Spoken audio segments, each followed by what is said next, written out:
Okay, and we are live.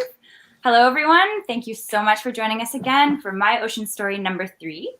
I'm Christine Bertini of Ocean Minded, and this is Claudia Hurtado of Fundación Correa for My Ocean Story number 3. And I am accidentally playing the YouTube in another one of my windows. So we are really excited to have Carlos Correa here with us today. He's a freediver from Colombia. He does freediving training and is also sponsored by Cressy and does a lot of really cool work. Is very passionate about the ocean, and he is here today to tell us his ocean story. Thank you so much for being here, Carlos. Thank you for the invitation, and I'm very happy to be here with you girls. Thank you. So yeah, I guess we can start with asking you, what does the ocean mean to you? How did your connection to the ocean start? What's your story? Wow, that's an intense question. To me, the ocean means everything. I mean, it's my life, and in general, it means also the most important element in this planet, what keeps this planet going, as far as I'm concerned, and as far as everyone should be concerned. So that's just to say a few words about what the ocean means to me. And then my story with the ocean starts since I was born. I was born in Tumaco, which is the Pacific coast of Colombia. My father is from Santa Marta, which is in the Caribbean coast of Colombia. My mother is from Tumaco. And ever since I was born, I've been attracted to the ocean. Like, they brought me to the ocean when I was a little baby. There's pictures all over when I was very young, already on the beach. I can't even remember when I started swimming, because I guess I did it always, since always. And my fascination about the water and the ocean started through my dad's books. Like, my father, he's a diver, he's retired. Commercial diver, like industrial diving, not recreational diving. So I started feeling attracted, like very attracted by the underwater world in particular, like specifically because of his books. So he has this really nice collection. He had this really nice collection of, National Geographic, the Cousteau Encyclopedia, and seeing underwater pictures and drawings from these books. It was like mind blowing for me. So I instantly felt attracted to seeing the underwater world. So at some point, I don't know, I put on some goggles and I put my head under the water in a pool. And I was fascinated just by looking under the water in a pool. And then, obviously, when I had the chance to do it in the ocean, it was absolutely mind blowing. My father took me scuba diving when I was 9 years old. And on that moment, my life changed forever. Like, I knew, no, I didn't know. I was a kid, but now I know that at that moment, nothing was going to be the same. Like, I just got totally connected and fell absolutely in love with the ocean. Like, I was absolutely obsessed day and night, thinking, drawing, just imagining being under the water. That's all I wanted to do. Just waiting for the weekend after school to go to the beach, to go under the water. Like, not just swimming in the shore. I wanted to go, into the water and then dive below the water. Yeah. So basically, that's how it started. And then the whole thing started to evolve. Well, I'll tell you more about that in a moment. But yeah, that's the beginning. Okay. Yeah. So then you learned how to scuba dive when you were 9. That's amazing. I didn't learn until I was, I think, 18 years old. I can't even imagine how exciting that would be for a kid. It was the best thing ever happened to me as a kid. Yeah. Nothing compares to it. No toys, nothing, absolutely nothing compares to that experience. I think it was a blessing. One of the best thing that my parents could do to me as a kid. It stimulated my mind at a level that has no parallel at all. Yeah. Yeah. And it's so peaceful too, right? So it's not even just like, it developed into a career for you. It got you connected with the ocean, but it's like, it brings you sort of a level of peace, right? And I guess that's all within the freediving world, and like the exercises that you do. And I'm sure you'll tell us more about that. But it's like it's on a spiritual level too. I'm sure, that connection with the ocean. Yep. Yeah. Absolutely. Absolutely spiritual. Cool. So did you have some photos of the work that you do? you have you wanted to tell us about your, I guess, the development of your career and your ocean story. So I guess that leads into how your connection with the ocean, how that built over time, from when you were younger and Mm-hmm. you started scuba diving, and now you're a free diving instructor. You're the founder of an entire club.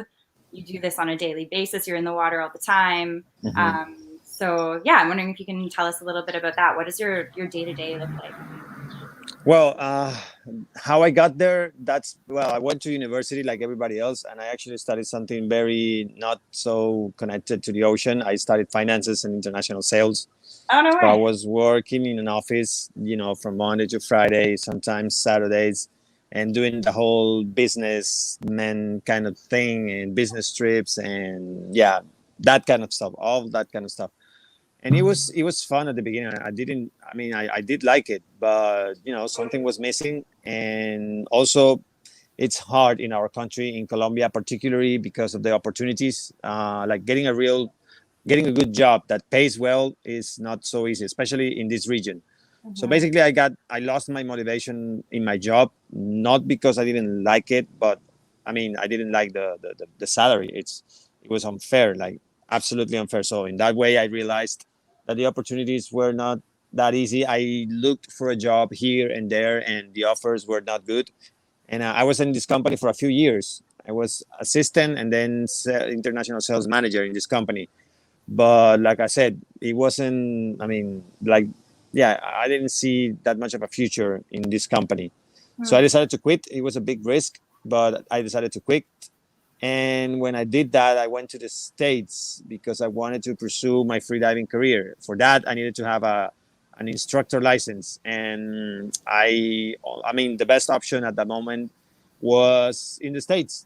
Like no one in Latin America, in the whole continent of South America, could certify me as an instructor, basically, at that moment. Wow. So, given that huge gap, I just had to go to the States. There was a really good opportunity, and there was a really good academy in Florida. So that's what I did. I went to the States and I spent some time there. I did some side working, working on the side as a waiter. So it was tough. I lived in New York and I had to work as a waiter in restaurants in New York. Working as a waiter is tough, and Yeah. it's particularly in New York City. But at Yeah. some point, I found a nice gig in a nice restaurant, nice people. Everybody was really cool in this restaurant. It was a Latin cuisine restaurant. Most of these guys were Colombian. The owners were like Mexican, and she was from Puerto Rico, I think. And anyways, it was a cool environment. It was a cool vibe. So I was able to stay there for a few months, and this job actually gave me the money to save and go to Florida. So that's how I got my instructor certificate. And then I came back to Colombia. When I came back to Colombia, I started working as an instructor. And then at some point, I also got attracted to the idea of competing. And then at some point, I decided to enter competitions and represent Colombia in international competitions. And that was actually a really good choice. I started getting passionate about competition, competing, the sports and discipline. That's really passionate, and it helped me open nice doors. It got me the attention of a few sponsors. A few of them are international brands. Like right now, I'm an ambassador for a well-known Italian brand. It's called Cresi. It's very popular in the diving industry. And also, there's a little brand as well. Well, actually, not little. It's a very well-known brand in the world called Adidas. I'm an ambassador for Adidas since February. Oh, nice. So yeah, That's that's so. where I am now. That's That's great. very cool. So I'm curious, like, how long were you in the business world before you decided to really fully pursue freediving? Well, I finished I got my bachelor's degree in 2006 in finances. And that was September 2006. In November of the same year, I started working. So it was like right away. I felt very lucky because, well, Claudia knows in our country, when you finish a career and getting a job right away, that's not easy. I didn't have much hope, but I got this job and I thought it was going to be great. And then I started working with a lot of motivation. But then around the beginning of 2009, that's when I started losing my motivation. Like at the end of 2008, early 2009, that's when I decided to quit. In February, I just quit that job and I left. And then at some point, I went to the States and came back.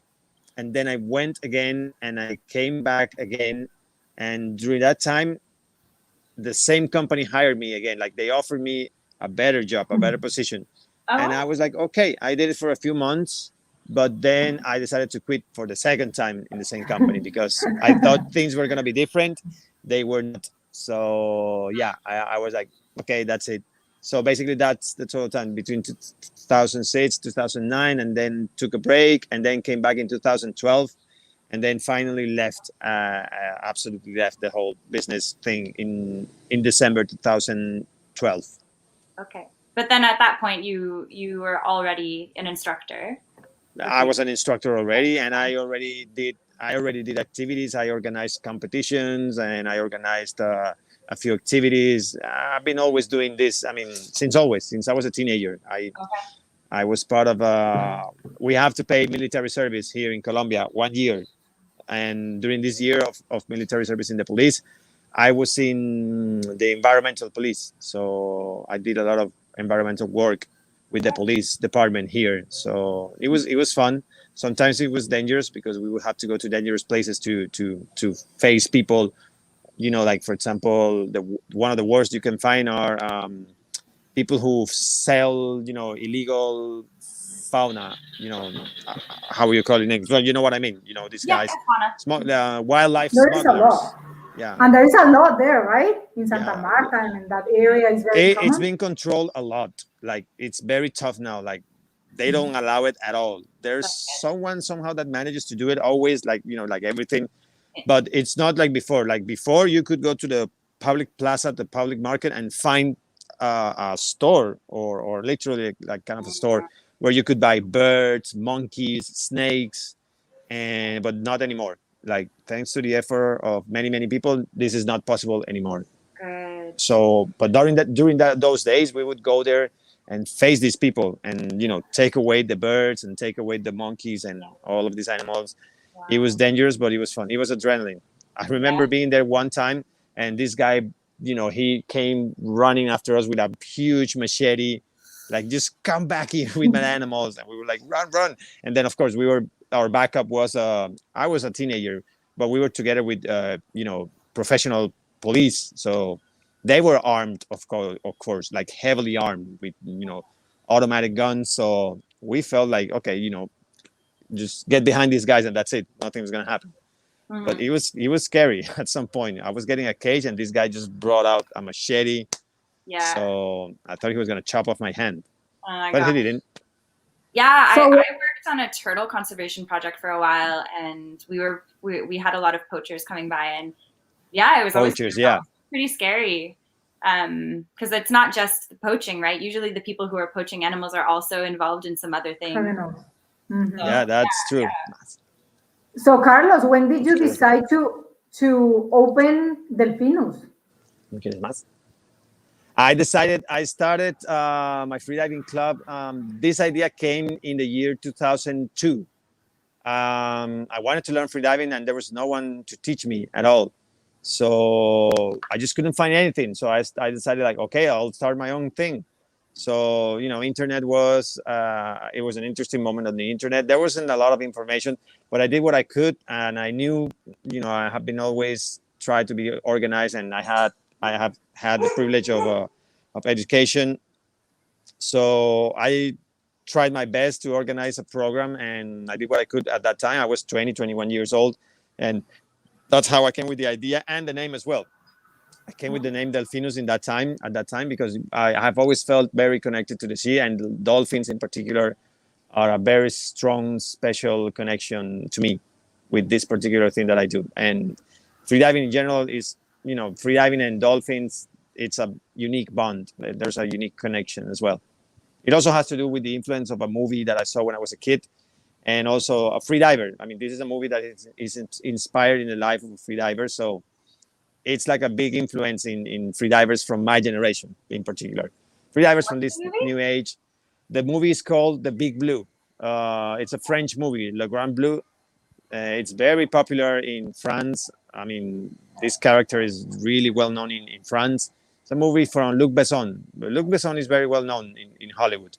But this movie is not very popular. It's from 1988, so you know. I'm gonna look it up. Yeah, but you should look it up.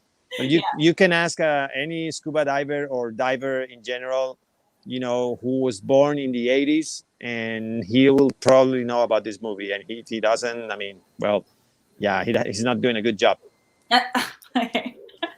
So where does this job, if you want to say it like that, has taken you? Or this passion, better than a job or a passion, right?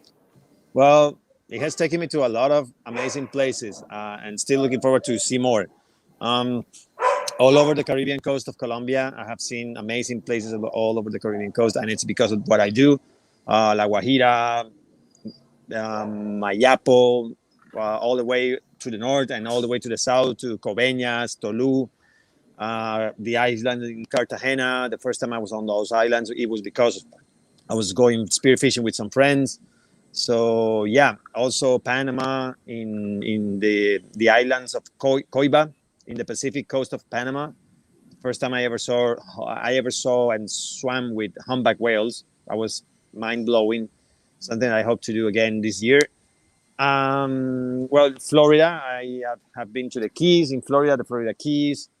When I was in New York, I went to a very unique place in Philadelphia. It's called Dutch Springs. It's a spring, a really interesting place. Roatan, Honduras. I've been going there for a few years in a row to compete because there's an international competition there. This is where I go to compete and represent my country. I mean, there's all different competitions in the world, and basically us as freedivers, we can. I mean, you can go to any of these competitions. You just have to choose the one where you want to go. Maybe the closest to you or the one that you can afford. And well, going to Europe still not happening. Hoping to get there soon, but for now I can go to this one. So I go to this competition almost every year. I've been going to this competition every single year. This year I'm not going because well, I got the COVID in late March, early April. Oh, no. So I felt that gave me, I mean, nothing serious happened, but still took me a few steps back in my deep diving specifically. Like I have to confess that I don't feel as strong as I usually am in deep diving. Like my breath hold is fine. I'm running, I'm doing cardio. Now it's fine because right after the disease, I wasn't feeling also very good when running. I was feeling like, you know, getting tired very easy. I'm used to run 10, 20 kilometers in a row, and I was running 3, 4 kilometers, and I was already like, oh, I don't want to run anymore. So, but now I'm okay. Now I'm back to me and my resistance. I just have to go and see how deep I can go now because, yeah, I feel like I'm a little bit vulnerable in my lungs. Maybe we'll see. I'm gonna go to San Andres, and those days are gonna be, you know, an exploration, a personal exploration as well, Right. for me. When would be the next competition? Well, there's gonna be one in August, but like I said, that's very soon for me. I'm not in shape for that. I don't want to spend money and effort on that one. So I'm gonna train and prepare myself better and aim for the next year. Hopefully in May. Usually they do this competition in May. Okay. So that's what I want to do. I want to go there in May next year. Okay. Where in Roatan? Like, where does this take place specifically? Huh? It takes place. Well, have you been to the island? It's actually on the. It's called. Let me see. It's called West End. There's this area of the island called West End. Uh-huh. So it's actually that would be the southwest of the island. So it's in the southwest of the island, and there's this area is called West End. It's really nice. I mean, like all the nice restaurants and places to go. It's super fun. It's a really cool vibe. This area of Roatan, West End, West Bay, and West End. This is the area in Roatan. So it's like all the way southwest of the island. Okay. Is it like a protected bay? Because the only thing I know about Roatan and that area is I've heard that it's some of the best diving in the world. There's seeing whale sharks and manta rays, and I guess the big blue hole is not. It's a little. That's bit in Belize. Close by, right? In Belize, yeah, Belize is very close. Yeah. Well, the reef is protected. Roatan is a natural park, so no fishing. Well, there's some fishing, but no spear fishing, and Yeah, the first time I was there, it was mind blowing. There's turtles and big fish everywhere, sharks. The reef, the water is blue. It's like in San Andres. Well, Claudia should know if you've been to San Andres, but it's full of fish. Like you just swim right off the shore and you'll start seeing turtles, groupers, snappers, big animals. And yeah, if it's the right season, you will see hammerheads, you will see whale sharks. There's always the chance of seeing red dolphins. It's amazing. It's an amazing place, and it's because it's protected. And I got to see, yeah, I've been able to see amazing animals in this place. It's like really impressive. So yeah. So I would like to know a bit about your preparation before going into the big blue. Like, what do you feel? What is the thing that tells you like, hey, this is my life and this is what I want to do? What do you feel when you go into the big blue? Well, I guess it started when I really fell in love with free diving and deep diving when I was 15. You know, you are a teenager and you don't want to talk to nobody. I was introverted, and yeah, I was kind of shy. So I found, I found shelter. I found my sanctuary in the water, in the depths. That's how I felt at that age. So I felt like it was something unique, very special, something that no one else was doing. Like it was very me. And diving, holding my breath at that age felt really good. I was no technique. I mean, I was just doing it on my own. I was 15 years old and I was diving to 20 meters of depth. I mean, diving at that age, such depth and without preparation, I mean, it's not bad. And I felt really good about it, like really, really good. So it's something that I felt that I wanted to keep going and keep doing. So yeah, the sensation is very strong. It's hard to describe, but I started reading about meditation, and I have always been also attracted to cosmology. When I was a kid, I grew up also watching Carl Sagan. He had a TV series called Cosmos, TV show. I don't know if you girls have ever seen that, but there's actually a remake by Neil deGrasse Tyson, which is fascinating. So the original series Cosmos from Carl Sagan also blew my mind when I was a kid. So I found a connection between all of that, the cosmos, the universe, the ocean. He spoke about the ocean a lot as well. And yeah, I just felt part of something very special. So that's how I feel when I'm under the water, like part of something very intense. Cool. And is that's sort of like at the forefront of your mind when you're doing your breath exercises, preparing for a dive? Is that yeah. Like, yeah. It helps me connect. I mean, I believe that everything is connected, not just spiritually, but also physically. So, I mean, the Gaia theory, I guess, like everything on this planet is connected. Like we cannot just act thinking that nothing's going to happen to all the other elements. So being under the water makes me feel like I'm definitely part of that ocean and part of everything, like my body, my soul, everything is part of everything. I'm part of everything. That's how I feel when I'm under the water. I feel peaceful. And even if it's just because, there's people who can meditate for hours, and that's like obviously impressive. And I respect that so much. To me, being under the water 2-3 minutes is the equivalent of a meditation that is 1 hour or 2 hours. What I feel and what I realize, things I have realized about my own life and what happens being under the water, holding my breath, it's like very, very intense. To me, it's been like opening up. It always opens my eyes, like literally and spiritually. Cool. But how long does it take to, because I mean you were doing it when you were younger, getting down to 20 meters, or 20 feet, sorry. 20 feet?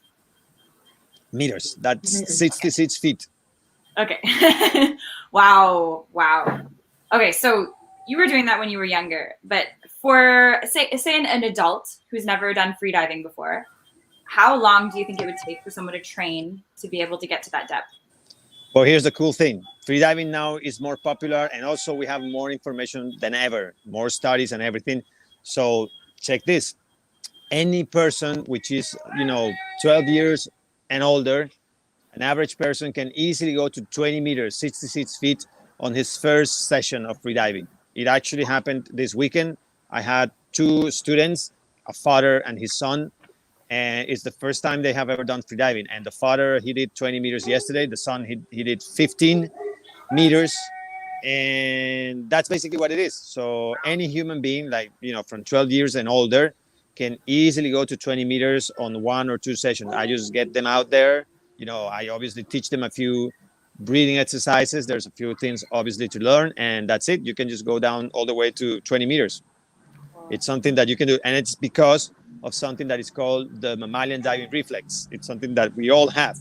It's not just unique from us. People in the 80s and before that, they used to think that it was unique from these special human beings, but it's not. It's actually in every one of us. You actually hold your breath and you can feel how your heartbeat slows down.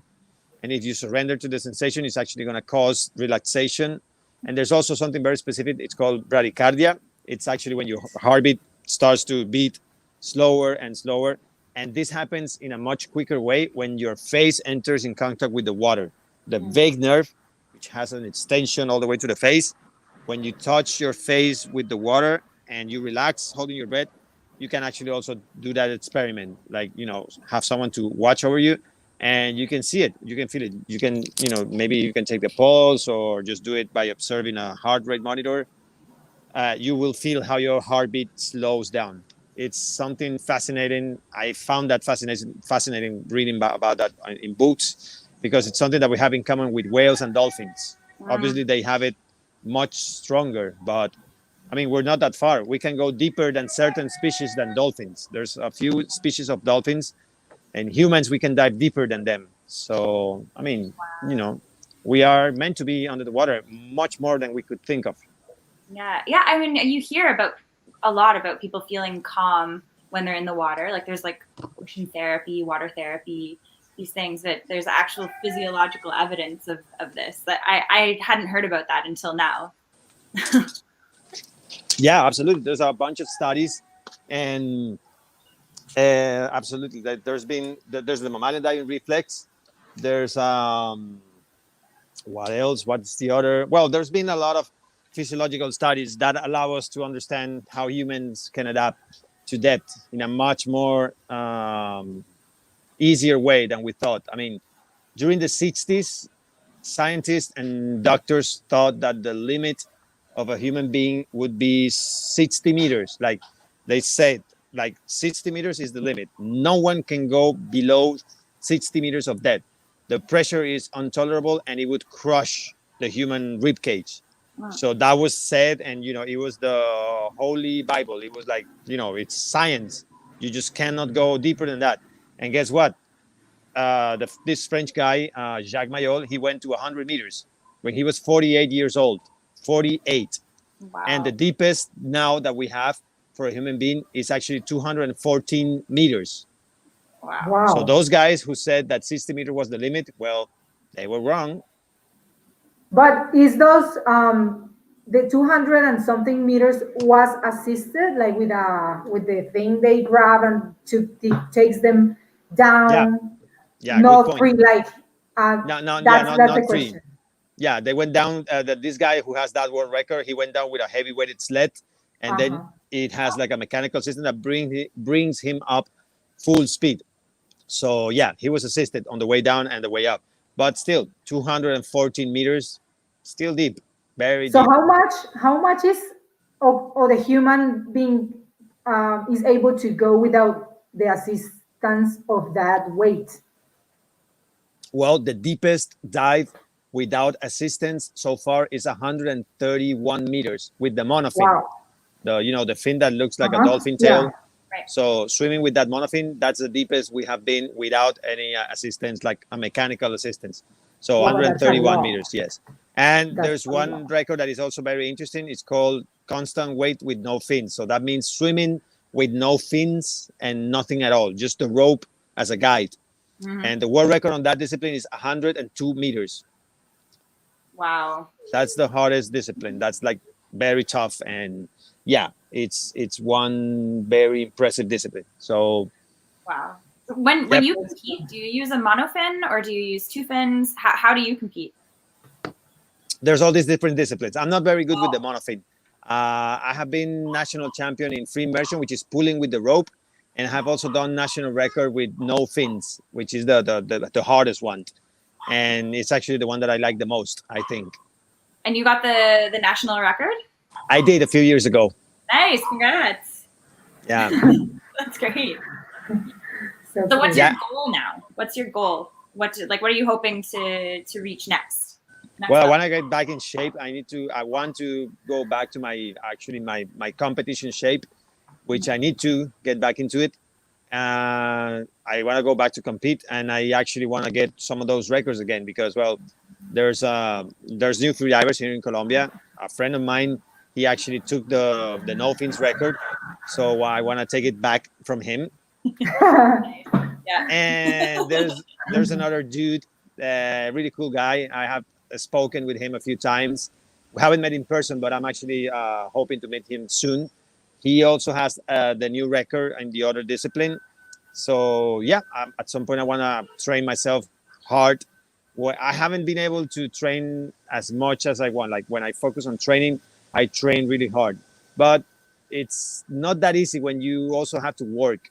You know, when you want to compete and be an elite athlete, I mean, the you have to just be able to just dedicate yourself to that. It's a full time job. So just competing, just training and competing. So when you have to train and also work, it's kind of difficult. And on the other hand, work has been great. I mean, I'm enjoying a lot teaching and organizing the freediving camps. So yeah, right now I'm actually like very like I want to train, but I had the freediving camp in San Andres, and then in August I'm going to Cartagena and Tayrona Park. I don't want to stop doing that. So And it must be really rewarding, right? Like I'm oh assuming yes, that when you absolutely. I teach mean, I'm somebody very how grateful because every time I do these camps, like I don't know, I guess part of it is because of the whole COVID situation. People want to leave, but ever since I started doing freediving camps in December, most of them get full. Like I mean, all the spots are gone.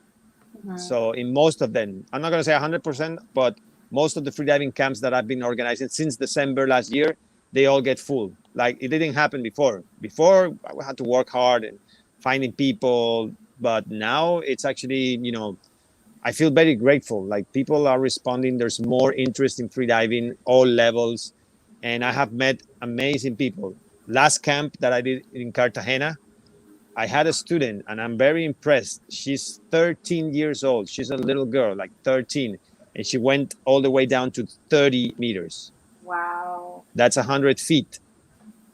I That's a mean, lot. That's impressive. that's much deeper than I would have imagined to do at that age when I was her age. Yeah. Now, she's a competitive swimmer. That's something that is also an advantage. But I mean, also having that discipline, being a competitive swimmer at 13 years old, I mean, it's impressive. So I'm really happy to meet these kind of people in my freediving camps. And I have met great friends. I mean, best friends and the closest people I have in my life. Most of them, I have met them during my freediving camps. Some of them become my really good friends. So, yeah, Cool. I really like doing that. I guess I'm also wondering when you're teaching somebody who has less experience, like a lot of what you do is training at a higher level. But when you're teaching people who are just learning, do you find, that like that connection that you have with the ocean and that feeling that you have of that's like spiritual feeling, that connection to the other creatures, the other living creatures that are in the ocean, that peace, that calm. Do you find that when you're teaching someone who doesn't have that experience, that their connection to the ocean increases after they have that experience, like after they Absolutely. Absolutely. They don't see it coming. They don't have, most of these people, they don't have a really solid idea about freediving. They hear what I tell them.